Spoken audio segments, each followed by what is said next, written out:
Now, about 20 years ago, the news used to cover heavy snowfall like this.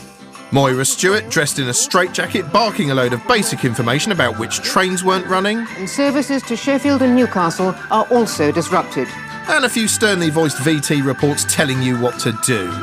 Emergency services have repeated their advice for people to stay inside, wrap up warm and not to venture out unless it's absolutely necessary. Fast forward to earlier this year and a cold snap has suddenly become a chance to turn the news into a cuddly-wuddly multimedia slideshow. Eventually, the sheer amount of user-generated content they'd received became a self-congratulatory story in itself. 35,000 pictures the BBC yesterday received of the weather, an absolutely amazing response, our biggest ever response. Well, who'd have thought a national weather condition would have generated that many pictures? 35,000 in one day, we just couldn't believe it. How do you wade through all those pictures like that? Yeah, how and why? I think these pictures we're just looking at now, I mean, they're beautifully shot.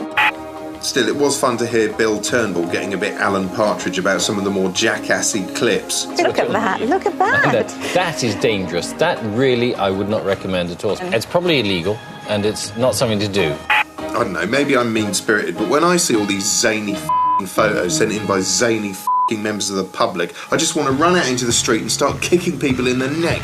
Your snowman pictures, don't send them into the news. You know why? Because they're not news, they're snowman pictures.